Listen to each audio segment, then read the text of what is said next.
Hi, friends. Joel Powell, Papa Dale here with another episode of Christ versus Culture. This is the video series that pursues the scripture 1 John 2:15, which says, "Love not the world, neither the things that are in the world. If any man loves the world, the love of the Father is not in him."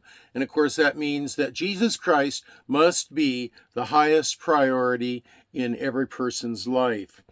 Now, this particular study, this particular topic, asks the question, why is Jesus' blood necessary in the salvation process? Why is Jesus' blood necessary?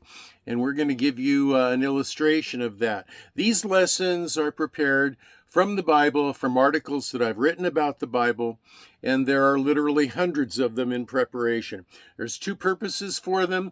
One, to provide educational content for the Christian community today, and two, to provide a legacy of educational content for people after the rapture. The Christian church is gone. People are wondering what in the world is going on.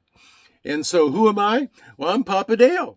Don't you recognize me? Look at this. I'm Papa Dale. It's obvious. Anyway, quit fooling around. Okay, who am I? I am a retired pastor, teacher, theologian, evangelist, chaplain. I've done a lot of things in 50 plus years of service to the Lord Jesus Christ, and supported myself much of that time by being a businessman. Well, here's the thing. You should want to know something about people who are saying they're going to teach you about the Bible. Why? Because the Bible says that in the end times, there will be many false teachers that arise. And two ways that I know of that you can tell about a false teacher. One is more definitive than the other. But the first way is to know something about them.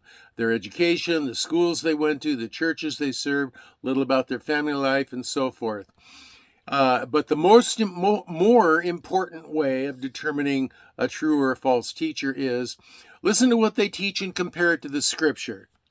It must be consistent and congruent with the scripture, not just with one or two verses that they've cherry picked out of the Bible, but it's got to be consistent and congruent with the entire teaching of the Bible.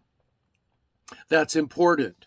Very important. So a person to have a clear grip on what is salvifically told in the scripture, you need to have a global understanding of what scripture is saying. Now, there are very simple ideas in scripture that can lead one to salvation. For example, the Lord Jesus Christ alone.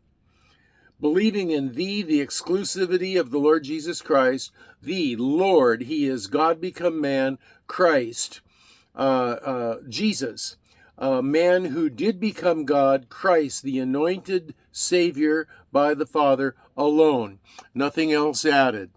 No other requirements, just believing that and believing in what He did. And what He did is described in 1 Corinthians 15, 1 through 6, that He was crucified for our sins, was buried 3 days, rose from the dead according to the scriptures, and that He was seen in His physical body by people. He physically rose again.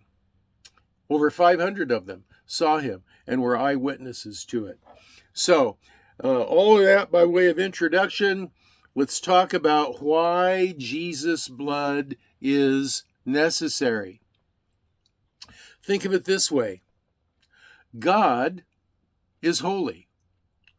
We don't know what that means as human beings because we are so far from holy that actual holiness is just too far from us for us to really grasp it. But God is holy, holy, holy, holy. The angels said, the holy angels of God. They couldn't grasp the holiness of God just by saying God is holy. They had to say God is holy, holy, holy. Do you hear me? He's holy. God is a white hot flame of perfect holiness. That's just who He is. He wasn't some some mental entity apart from his holiness that just decided and chose one day, I think I'm going to be holy. No, that's his nature. That is who he is. He's perfect in love. He's perfect in justice. He's perfect in compassion.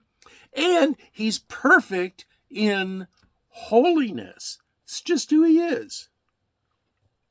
He cannot be what he's not. Why don't you be a cat? You can't. Although in this modern day, there are people that are saying they identify as cats or dogs or whatever, but that's a whole nother topic. That's spiritual deception, the deception of evil. But you can't be what you are not. God cannot be what he is not. And his perfection, utter, burning, white hot holiness is an existential to our life. It's an existential threat to our life. Why is that? Because we're not holy. And unholiness cannot exist in the presence of holiness. Boom! It'll just burn up. The analogy that I think that the Holy Spirit gave to me is this. Sin is like globules of phosphorus. You know phosphorus, the chemical? When phosphorus is exposed to the air, it spontaneously ignites into white hot flame.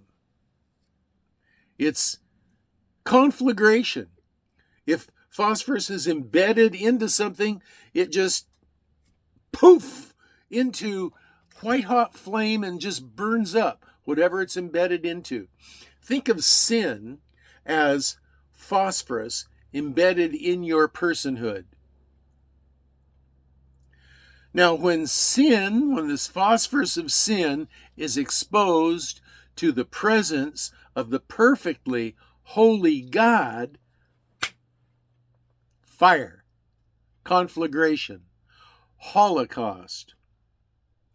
This is why our sin must be covered by the blood of Jesus, and eventually it will be cast far from us. But initially, our sin must be covered by the blood of Jesus. What is blood? Why is blood so important? Well, Leviticus says the life of the flesh is in the blood. Life is in the blood. And the life of Jesus Christ, God in flesh, was in his blood, just like it is with all human beings.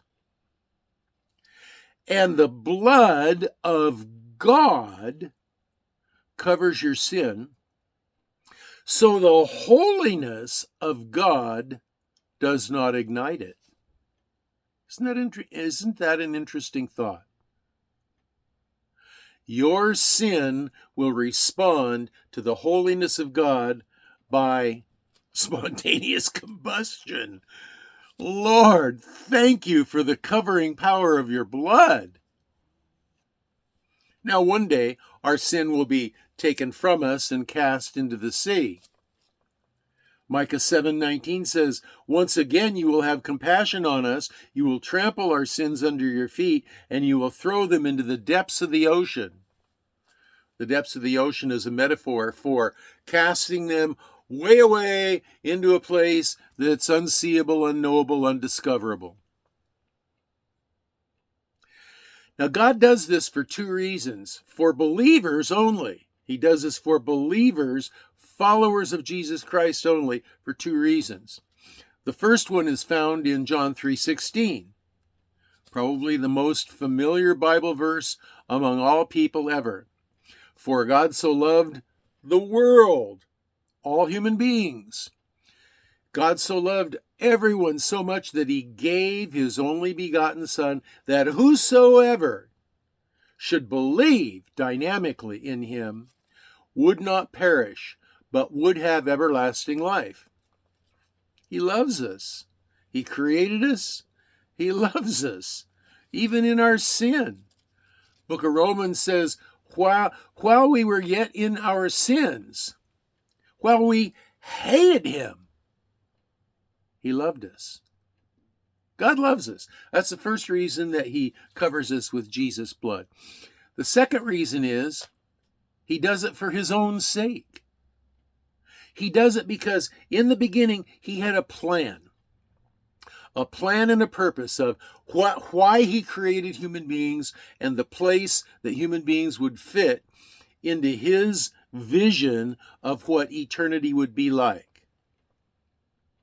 And the devil came along and threw a monkey wrench into that plan, and human free will threw a monkey wrench into that plan. But he is God. Pardon me. He is sovereign. And he knew this would happen, and he planned for the fix. And the fix is the blood of the Lord Jesus Christ. That God himself would become a man and give his divine blood to cover us. Why? The second reason why is for his own sake, so that his plan wouldn't be spoiled. Oh, you question me about that? Look at Isaiah 43:25. That verse says, I, even I. Now that is a literary form, a statement of emphasis. Just like when the angel said, holy, holy, holy is the Lord. They only had to say it one time. I mean, because they said it 3 times doesn't make him more holy. He's holy. But they said it 3 times. God had the psalm writer write it down, or it's in Ezekiel, had him write it down 3 times. Holy, holy, holy, holy, to emphasize that fact. And in Isaiah 43:25, I guess that's the book for the holy, holy, holy too. Isaiah, I saw the Lord high lifted up, and his train filled the temple, and the angels cried, holy, holy, holy is the Lord. But in Isaiah 43:25, it says, I, even I, double emphasizing, listen to this, I really mean this. Doggone it, listen up. I, even I, shall blot out your transgressions for my own sake, and I will remember your sins no more. I, even I, will blot out your transgressions for my own sake, and I will remember your sin no more. Isaiah 43:25. Thank you, Father. Thank you, Father. Thank you, Father. Triple thank you, to emphasize the fact that I am so grateful for what God did, for what the Lord Jesus did. I'm so thankful for the blood of God that covers my sins until the day when I'm translated, when this mortal puts on immortality and my sins are permanently and forever cast into the deepest sea. I so eagerly anticipate that day. Praise God. Those are my comments on this topic. Is Jesus' blood necessary? Yes, it is. And thank God for it. Now, if you have comments, questions, or prayer requests, you can leave them in the comment section below. Or if they're going to be real lengthy, take them to my Facebook page. There's a link to that below. And if you want to slow this lesson down and look at it a little more closely, there's a link to do that below. Now, if the Lord lets me make another video and upload it, it's my plan to do that. And if so, I'll see you the next time. This is your old pal, Papa Dale, signing off till then and saying that I'm going to be praying for all of you, everyone, that guy way back there, that guy way over there, that guy way over there, and you. Where's the camera? There it is. And you. I'm going to be praying for you, that you will be well, that you will be blessed, and that the Lord God will be merciful and gracious unto you. In Jesus' name.